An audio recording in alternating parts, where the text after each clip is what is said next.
जय जय श्री राधे, जय जय श्री राधे, जय जय श्री राधे। भक्ति भक्ति भगवंत गुरु चतुर्नाम वपु एक, इनके पद बंधन किए नाशे बेग्नियन। आज के सत्संग में भक्त श्री नापा जी एवं भक्त श्री गीता जी के चरित्र का वर्णन करेंगे। अब नापा जी के चरित्र का वर्णन कर रहे हैं। नापा जी के यहाँ बड़े भावपूर्वक संतों की सेवा होती थी। फलस्वरूप नित्य प्रति 5 जाते तो 10 संत आते। घर में दिन भर कथा कीर्तन सत्संग की धूम मची रहती। लोग आश्चर्य करते, श्री नापा जी के पास इतना धन आता कहाँ से है। गांव के राजा के मन में संदेह हुआ कि इनके पास अपार धन है। उसे छिपाने के लिए इन्होंने गरीबों का सा भेष बना रखा है।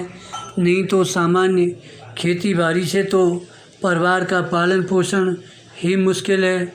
संत सेवा तो बहुत दूर रही।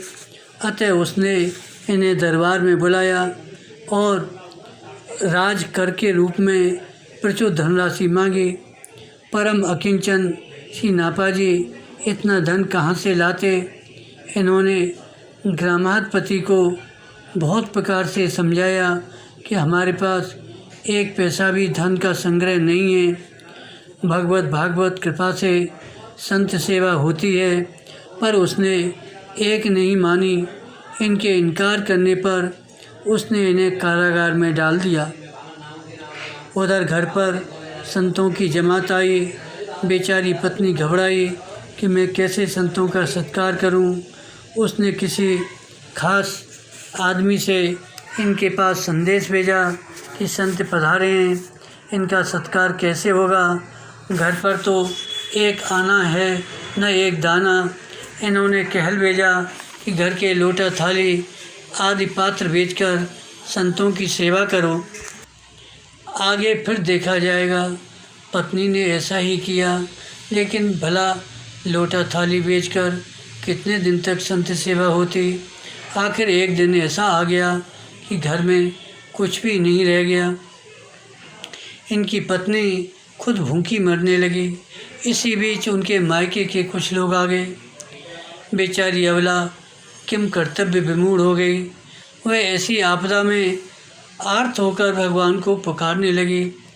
भक्त की टेक भगवान तक पहुंची।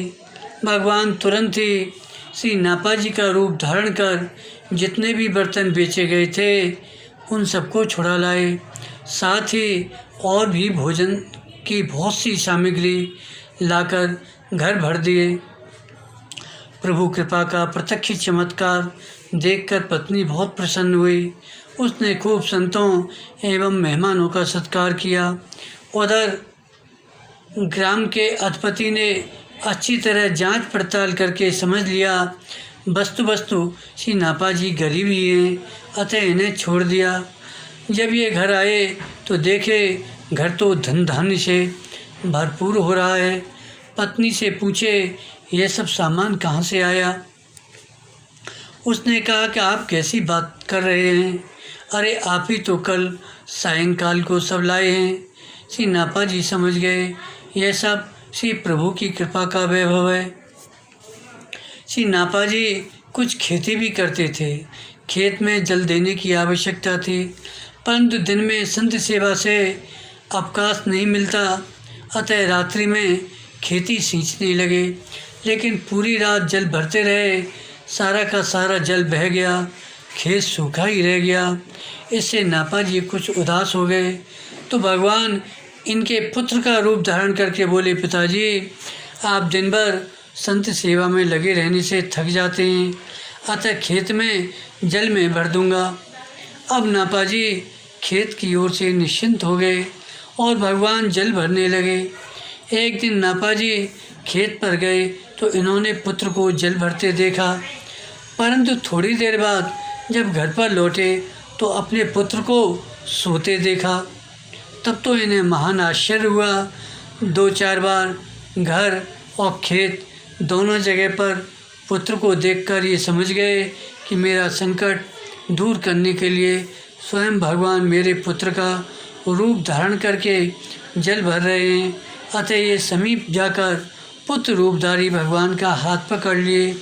बोले, प्रभु मैं आपको पहचान गया, आप मेरे पुत्र नहीं हैं, आप तो भगवान हैं। भगवान ने बहुत कहा, पिताजी आप क्या कह रहे हैं, मैं तो आपका पुत्र ही हूँ।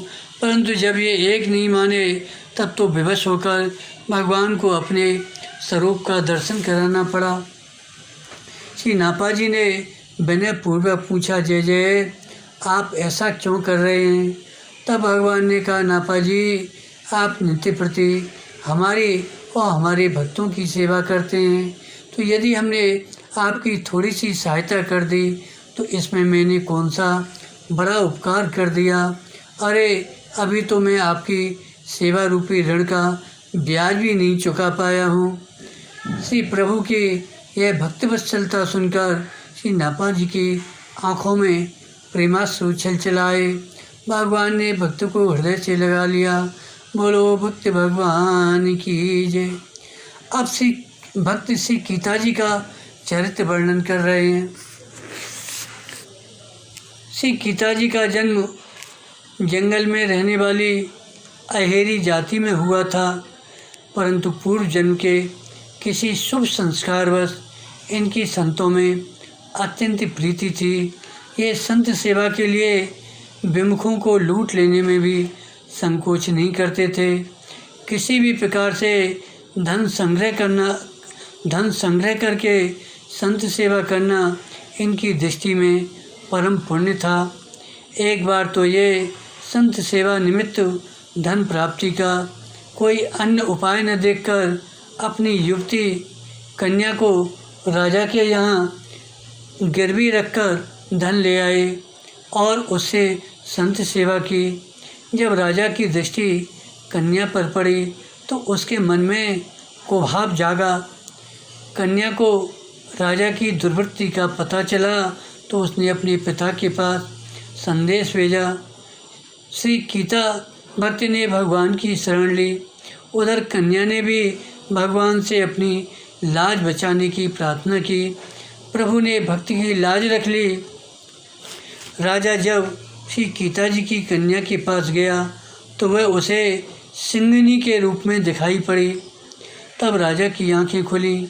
उसने मनी मन कन्या को प्रणाम करके फिर गीता भक्त के पास जाकर चरणों में पड़कर अपने अपराध के लिए बहुत बहुत क्षमा याचना की।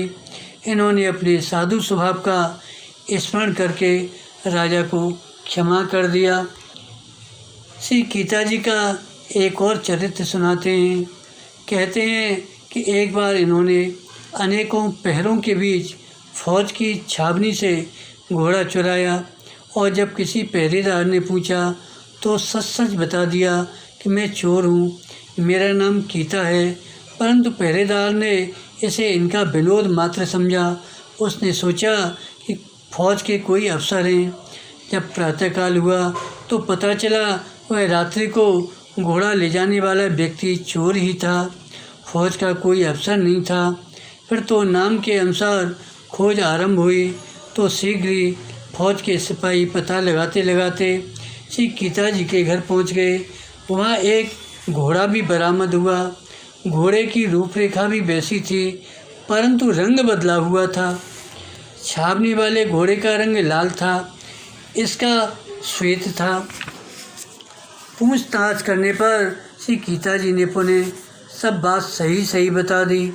साथ ही घोड़े का रंग बदलने में प्रभु की इच्छा को ही मुख्य बताया। श्री गीता जी की भक्ति तथा संत सेवा निष्ठा का यह प्रत्यक्ष चमत्कार देखकर फौज का सरदार बड़ा प्रभावित हुआ और समस्त सेना सहित श्री गीता जी का शिष्य हो गया तथा संत सेवा निमित्त बहुत सा द्रव्य भेंट किया। इस तरह गीता जी का चरित्र वर्णन किया गया। बोलो भक्त भगवान की जय। बोलो श्री नापा जी श्री गीता जी की जय। जय जय श्री राधे, जय जय श्री राधे, जय जय श्री राधे।